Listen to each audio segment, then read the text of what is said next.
Storm, this is the Delos Shore party, over. Yeah, go ahead.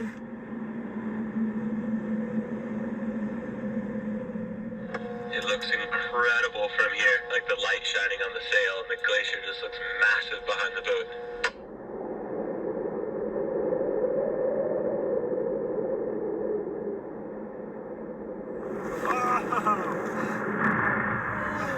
That was a big one.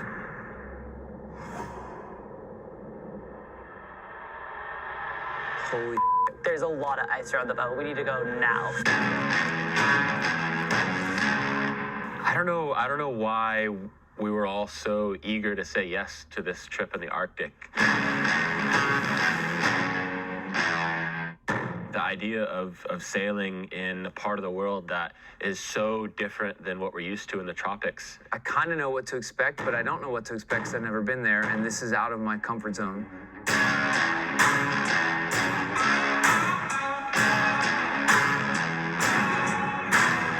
Oh man, the we do, huh?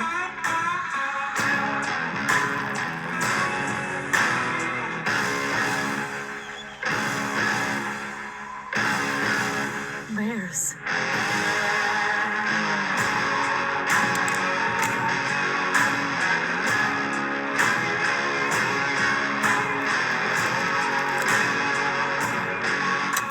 Man, this is like something that you would see some crazy person doing in the movies. There's a ton of them over here.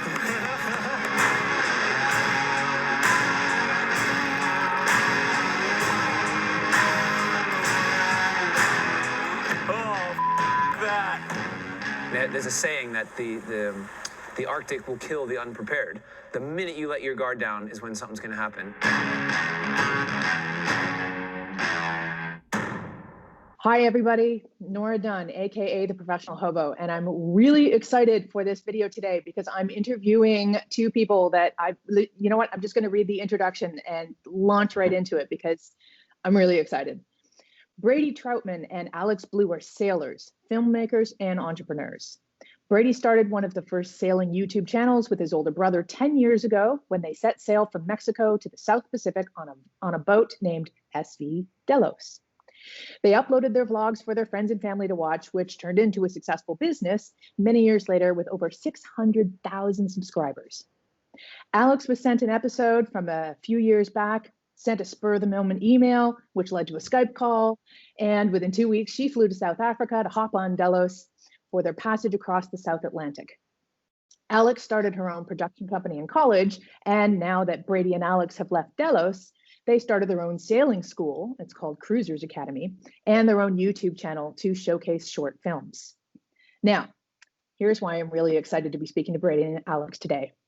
In 2017, their friends, Andy and Mia, who run 59 Degrees North Sailing Expeditions, as well as 59 Degrees Podcast, invited the entire Delos crew on a sailing expedition around Svalbard.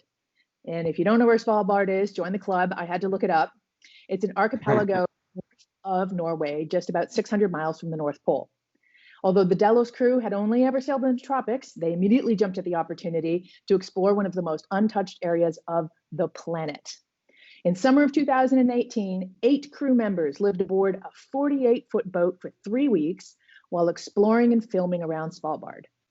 After capturing insane footage of calving glaciers, polar bears, walrus, beluga, Brady, Alex, and another Delos editor named Kirill spent the next 2.5 years editing together a docu-series that is finally ready to release. And I'm really excited about it. It's called 80 Degrees North. They're releasing it on a pay what's fair model, which I think is awesome. That means you get to pay what you think is fair in order to watch 80 Degrees North. Welcome, Brady and Alex. Thank you so much for joining me today. Thank you. Yeah, thanks for having us. I don't know what to say after that. Yeah, Intro yeah. you did.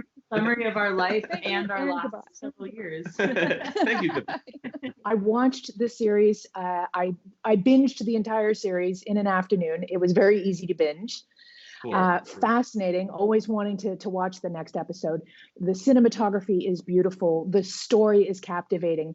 And I also lived on a sailboat for 2 months. Actually, I lived on about 5 boats, 3 countries, but I know what life on a boat can be like, at least in the Caribbean. And so I vicariously joined you on this journey around Svalbard.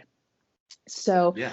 I'm curious, though, in terms of the conception of this whole project. I mean, you were invited by 59 Degrees on this expedition. Did you guys know that you would be producing a documentary at the end of it? I think we had an idea about it. So obviously Delos has a YouTube channel, and any adventures that we go on usually go out in chronological order on the Delos timeline, the YouTube timeline. And when we went to shoot this, we did put in a little bit more extra effort into the pre-production, like, what shots do we want to get? Like, we had a shot list. We had a couple of meetings with all of us talking about who was going to focus on what and all these different things, which is something we almost never do when we're filming. It's all just, flying by the seat of our pants. If someone's talking, pull out a camera. And if you're inspired to film.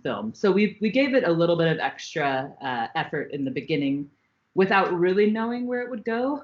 And then, pretty quickly, once we got home and we looked through the footage, we felt inspired to do something a little bit extra with it and take it the extra mile. And, when you're producing a 30 or 40 minute episode every Friday, the reality of putting out that much content from a small group of people is that you have to just stop yourself sometimes and say, okay, it's not going to be perfect, or, okay, I can't take 5 days to work on this math animation, or, pass it back and forth with each other 10 times. You just kind of have to draw the line somewhere. And we didn't really want to draw the line with this project. We wanted to push it to be everything that we thought it could be. So we finally made it after 2.5 years. Yeah. Well, it's 2.5 years well invested, I will say, because it made me feel, first of all, I appreciate all the animations and the attention to the finer details, because I also have worked in video before. But also, too, what I enjoyed about it is I really felt like I was an honorary crew member.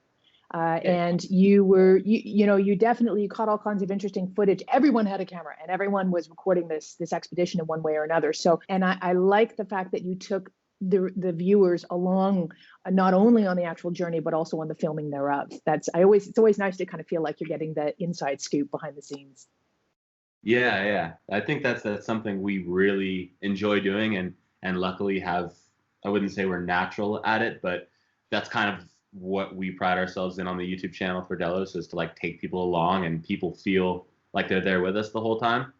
And it was a really cool challenge for us to do that same thing, but evolve as well. Like Alex just mentioned, instead of doing the normal YouTube release and we saw the footage, it was a chance for us to evolve out of the YouTube space a little bit, to put some extra time and effort to see where our limits are and how far we could push ourselves creatively and with the skills that we have. So it all evolved into this, and it's really nice to hear you say that you feel like you're there, because that's what we want. We want people to feel like they're there with us, next to the glacier, next to the polar bear, and be inspired to go travel and do it themselves one day, or at the very least walk away and be like, wow, I really got a feeling like I was there with you guys. And I've for many years now, I've been really curious about visiting the Arctic, and so this was a great chance for me to vicariously visit with you without getting the wind chill. So there's benefits to watching the series. I'm curious as to why you decided to put it together as a 4-part series versus a feature-length documentary. That's a really good question. I think our YouTube episodes are around 30 minutes each usually. So I think going into it, I think we have a little bit different ideas on this, but going into it for me specifically, it was just what we know very well. It's like, in order to create something that's an hour 45 or 2 hours long, seemed incredibly crazy and daunting. And then you're like, well, let's break it up into 3 or 4 30-minute chunks, because we know how to do that and run the storylines and arc the stories in those type of episodes. So that's personally why I felt like it would be a really good choice to do a series. I mean, for me, you just named it. You binged that series, and I love binging series. I don't know what it is, or if it's just where I'm at right now, but if I see something that's a series, I'm 10 times more inclined to watch it. Versus a movie. Versus a documentary right now. I mean, I still love documentaries, but that's just sort of where I'm at. And I think that's sort of where like our streaming viewer culture is at right now. And we did play with it. You know, when we started editing this together, we had a rough idea of what we wanted to do with it. And at one point we put them all together and we tried to watch it like that. And then it was 3 episodes. And then by the end, we ended up making it 4. And so we played a lot with that idea of like, how long should these be and all that. But yeah, I think that for us, our storytelling style and the arc of the story and everything just works better with that 30-minute range because we've just done so much work like that. So. Yeah. Out of the behind the scenes and into the act of sailing, because I have lots of viewers who are interested in vicariously sailing, many who possibly have had experience sailing in the Caribbean, as you both have extensive experience. But I'm curious what the differences are between sailing in the Caribbean versus the Arctic, other than many, many more layers. Yeah, more layers. The Caribbean is warm, calm. If you fall, I mean, the biggest thing for me is the danger aspect of falling off the boat, and you can just swim to an island in the Caribbean and get like a Mai Tai when you land. But in the Arctic, the water is freezing. It's right about 30 degrees. So if you fall in the water and you don't get picked up quick, hypothermia kicks in really fast, and you can't just swim to an island and get saved in that way. Yeah, there's also when you're sailing in the tropics, there's never a chance really that a piece of the island is going to like come unlodge and float towards your boat and potentially be able to put a hole in your boat. And in the Arctic, when you're sailing around up there, someone's always on ice watch. If you're at any anchorage and there's any ice around, we would take turns sitting at the bow with ice defender poles. So on top of falling in the water, which is extremely dangerous, you really have to have eyes on keeping the boat safe, because the risks are just so much higher. Yeah, I mean, the ice blocks that come off of these glaciers are the size of, some of them can be the size of houses, office buildings. And if you get caught between one of those and another one, or one of those in shore, I mean, we were on a fiberglass boat, so we would have just been completely crushed. Luckily, we didn't get into any crazy situations like that where we were about to be crushed. But we had one close call, though. We did have one close call, yeah. You'll have to. I can't give it away too much. But I think too that everyone who went on this trip is pretty experienced sailors, but no one had experience with ice forecasting. How does ice move at all up there from the ice pack, from glaciers, with the tides, everything? We just had no idea. So we did get caught a couple times, caught off guard, and we had a sort of ice specialist in Iceland who the captain was talking with and giving us ice forecasts and all that stuff. But it was a big element of unknown for us that we just had to kind of take a chance on. Yeah, and the weather too. I mean, in the Caribbean, the weather is pretty constant trade winds. So you have like 20 to 30 knots pretty much all the time, like a nice warm breeze. And in the Arctic, it can be flat calm, like glassy water. And then you can go around the corner and there's a glacier and a fjord, and there's 40 or 50 knots of wind coming down it that just rushes down these valleys. So then that kind of localized weather isn't very predictable or forecasted. It can kind of just come out of nowhere, and you always have to be prepared. You always have to be ready for anything to change and to be like on guard, which is a big difference in the Caribbean. It sounds nerve-wracking to me. Did that it's great. Is fear a factor? I think that the two biggest things when it comes down to fear for sailing, I think, are one, how much can you trust your boat? And we were on a very trustworthy boat. And granted, she's fiberglass, so not ideal for sailing in, this type of conditions, like an aluminum or steel boat would be better. But overall, trustworthy boat. And then even, more so than that, trusty crew. And like I said, I mean, if you put together all the nautical miles, it would be like hundreds and hundreds of, thousands, hundreds of thousands. There you go. Of nautical miles. It's a lot. That, this whole crew has sailed together. So I think having trust in that is huge, because even if something does go wrong, a call can be made of how to get out of it. But even more importantly than that, everyone's making good decisions to avoid getting into, some kind of predicament. So I don't think I was ever scared. No, I was scared leading up to it. I was anxious about the thoughts in my head of what the Arctic would be like. And then once you're there and you're on the boat and you're with the crew, you realize, like Alex just said, it's you can plan to avoid situations just like you can everywhere else. I think the only time I was ever nervous was so there's actually a law in Svalbard that you aren't allowed to leave the city limits unless you have a rifle, because there's actually a higher population of polar bears than people, and the rifle is hopefully there to scare the bear off instead of just shoot the bear. But you know, it's summer for them and they are kind of in their hungry season. And so every time we were on shore, we had 2 people with rifles. So I was always kind of trying to stick next to that person. And, you know, if you're hiking over a hill or something, you don't know what's going to be on the other side. What kind of situation are you going to be in? And I would just hate to be in any kind of a situation where we had like a negative interaction with a polar bear. And luckily we only had a really positive one, but there are some incidents that occur up there, unfortunately. Sure. Well, especially too when the polar bears are hungry, due in part to climate change and shorter hunting seasons. I can imagine we might look like tasty morsels in the wrong situation. Definitely. Yeah, it's actually kind of strange. There's, for some reason, they have a campsite near the Svalbard airport. And some guy, like a month or 2 ago, got actually eaten out of his tent by a polar bear. Oh yeah. I don't know why they have that campsite there, but it's a real issue up there for sure. You have to be on your toes about it. And I think when it comes to stuff like that, it's like, I think the polar bear has the right of way. We need to be acting smart and staying out of their way, instead of just, you know, killing them whenever they come into our space, which is really their space. But I don't know. Different people have different opinions on that, I guess. Well, I feel like that would be a way of life in the Arctic as well. I mean, I think it's really important to leave less of a trace than even in other areas of the world, since it is such a fragile environment. And that is something that you guys touch on in the documentary as well. Did you find were there things that you had to do differently in order to adhere to kind of ethical practices in the Arctic? There were certain places that we went to, like certain historical sites that we had to have permits to go to.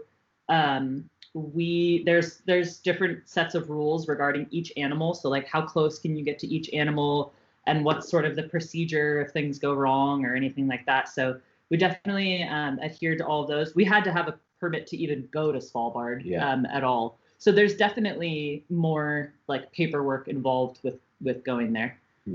But it's been opened up to a lot more tourists because of the changing kind of climate up there, and it's taking, you know, a hit from that. So we just tried to tread as lightly as possible, so to speak. Yeah, I mean, luckily we're used to living on boats and in close quarters, so you know, washing plastic, making sure nothing goes overboard, all that stuff, we're very second nature for us as living on boats.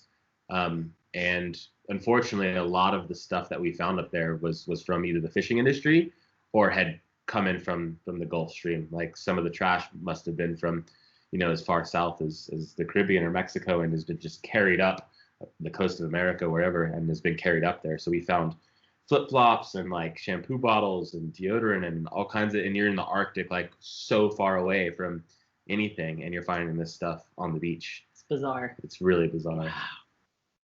You touched upon something a little earlier about how Svalbard has really opened up for tourism. And if I were to choose a buzzword in the tourism industry for 2019, that buzzword would be over-tourism. And in 2020, I think that is starting. I mean, nobody's traveling, obviously, but I think that the pandemic has given us a chance to reimagine what travel could be when it is possible again. And I think that sustainable travel and even better regenerative travel are going to become goals of the industry. That said, if I were to want to hop on a plane to Svalbard, would that be a responsible move for me? Or is there any advice that you would have for me as a landlubber visiting Svalbard? I would say there's definitely a way that you can do it. But just, I would frame the trip, and this is really anywhere you go, in my opinion, but frame the trip as, how do I not just take? How do I go somewhere and actually give back? Because in Svalbard, say, for instance, one of the main ways that people are traveling there now is via cruise ship. So what happens is the cruise ships come in, They let their people off. They go around the town. Thousands. They don't oftentimes even, buy anything local or do anything because they're fed on the cruise ships. They drink on the cruise ships, everything like that. They have all their tours set up to the cruise ships. So they just go, and in a way, they're just taking and then they leave again. This isn't all cruise ships. I don't know the itinerary of every cruise ship, so this is an overgeneralization. But when I was up there and I was speaking with locals, they, people that live in Svalbard or the Galapagos, so these little places, they really do depend on tourism. So I think they do want people to come, but I would say when you're planning your trip, just take that extra effort to be like, how can I do things locally? Like, how can I stay at someone's, cottage that is locally going to benefit from this? How can I go on tours that benefit the local person? How can I eat at restaurants that, give back into the community? And just sort of frame your trip like that. And then I think, they definitely do want people to come, and you can do it in a way if you just take the time to do the research. Yeah, there's a lot of boats out of Longyearbyen is kind of the main area on Spitsbergen, and there's a lot of boats that go on tours from there. So you don't need to be on a big ship that comes from Norway, goes to Svalbard, and goes right back. Like, you could fly to Svalbard, get on a smaller sailboat that's local, based in the area, and have probably way more of an incredible experience overall. And do you think that Svalbard is best experienced from the water? That's tough. We didn't really experience much from the land. There's a lot that you can do. I mean, people run snowmobile tours. That looks really awesome. I know that there's like some ski to sail options where you can like go sail somewhere and then do backcountry, which is very high on our list in the future. Yeah. There's like dog sledding that you can go out and do the dog mushing around. So I think that there's a lot that you can do, even if you were just to go to Svalbard, to Longyearbyen, and poke around the town and sort of just see what people are doing up there that live up there, because it's a very different way of life for sure. But going by sailboat, maybe I'm biased, but I'd have to say yes, because it's awesome. Walrus and whales, you see beluga whales and that kind of stuff, you're gonna have a harder time seeing from land for sure. Yeah, that is true. You were definitely immersed in it, and even the glaciers too. I mean, you were able to get views of glaciers that no one would see from land, obviously. So that was pretty epic. Is there anything what was your biggest surprise of being in the Arctic? Ooh. My biggest surprise was the weather was calmer than I thought it was going to be. Like I said, my anticipation of getting there and it being Arctic crazy, big storms, waves everywhere, and like it was the summer and it was generally pretty relaxed in terms of weather conditions. So for me, that was the biggest surprise. Definitely, it was just like, oh, this is really nice. I would say maybe not a surprise, because I knew that this was how it was, but and we had actually gone to Iceland for like a couple weeks before, and then in Sweden. So in that part of the world, it's 24 hours of daylight. And then when you get up to Svalbard, it's even more so that way. And even though I knew it was going to be like that and I had a little bit of time to acclimate, it was a total jolt for me. Mm-hmm. I think it affected everyone differently. Like Brady he's a very strong sleeper, so he can kind of sleep anywhere, anytime, no problem. And I'm very like, wake up when the sun comes up, and when the sun goes down, I am out. And so not having that regulation, like that natural regulation, was very strange for me. So I think it affected everyone a little bit differently. Yeah. But overall, it was awesome, because we would just, when the weather wasn't, super nice, if it was overcast or whatever, or windy, we would sail, and then the sun would come out, and it didn't matter if it was 2 a.m. or 4 a.m. or anything. We would just go on a mission when the sun was nice, and it really didn't, there was no, like, we weren't inhibited at all by daylight or nighttime. The sun literally is above your head circling like this all the time. Just Wow. That was actually something. First of all, I think 24 hours of sunshine would definitely throw my rhythms right off. And I also found it quite unique, because every once in a while in the series, you'd be doing something. I mean, it's full daylight, and then what time is it right now? Oh, it's 1 a.m. or it's 11 at night, and you're off having an adventure. So that was definitely very interesting. And also, I guess, because you always have to have people on watches and shifts, that it must be, I mean, being on the sailboat must have been like a 24-hour operation anyway. Like, did you sleep in shifts? Like was it like a little bits of sleep here and there? How did that work? We started out doing round the clock. Well, it depends on where we were. If we were in an anchorage that there was any danger of ice coming in, we would do 24-hour anchor watch, so somebody's always awake. And then when we're sailing, when we're actually underway, somebody is always awake and outside at the helm as well. But there was times where we were in like a really protected anchorage, and there wasn't any danger of ice coming in, and everybody would sleep at the same time in those locations. Do you have any advice for someone who wants to visit the Arctic? Go quick. Go quick. Yeah. Unfortunately, we saw glaciers that were calving, and it's normal. Calving is definitely normal for glaciers, but the rate at which these glaciers are calving, and every year the ice pack is less and less. So we saw firsthand it's definitely melting, and it's melting fast, and it's affecting the animals and the people and the landscape. So if you're gonna go as quick as you can and enjoy. And I don't know, what other advice would you give to somebody? I would just tie it back to what I was saying. Take the extra time to do the research on how to frame your trip with that mindset. Like, how do I actually give back to anywhere that I'm going? Yeah. And I think that you'll have a really genuine experience if you do that, if you're kind of in with the locals instead of, window shopping, so to speak. Mm-hmm. So yeah, that would be my advice. Now, it looks like you guys are on land right now. So I'm curious where you are now and what's next. We are currently in Lake Tahoe in California. When we left Delos, we decided to come to the mountains because I had been missing a lot. I'm sure we both had been missing a lot of balance in life. When you're constantly sailing around the world, it's incredible. And I don't want to sound jaded or anything, but it's nice to have balance and make you appreciate what you have. And for me, always coming to the mountains makes me miss the ocean, and the ocean makes me miss the mountains. So after Alex and I got done with this last season on Delos, where we did a full lap of the North Atlantic Ocean, I was like, we're going to the mountains, and we're going to live for the entire winter, and we're going to snowboard every day. So, and Alex is from Petaluma, which isn't too far from here. So kind of grew up coming to Lake Tahoe and lived here a couple of years through the seasons before she joined Delos. And that's where we ended up, because it's kind of the best of all worlds. It has a beautiful lake. During the summers, we sail on the lake. We started a sailing school. And then in the winters, everything turns to winter wonderland, and you get to snowboard. So with COVID and stuff, it's kind of forced us to slow down and put a little bit of roots down. So within a short amount of time, we have a house and a dog and a lot of plants. So yeah, that's kind of what we're doing now. What about for the next future? Well, yeah, we're gonna stay in Tahoe over the winter, and it's pretty cool. You can actually sail and snowboard basically in our backyard, which I think is really unique, and yeah, checks a lot of boxes for us. But this next year, 2021, hopefully it's gonna be quite different than 2020. But yeah, we have a lot of ideas and plans. I mean, January, we're kicking off the year with a dive trip in Galapagos. Mm-hmm. So yeah, and it's actually open to people that want to join. So there's more information about that on our YouTube channel.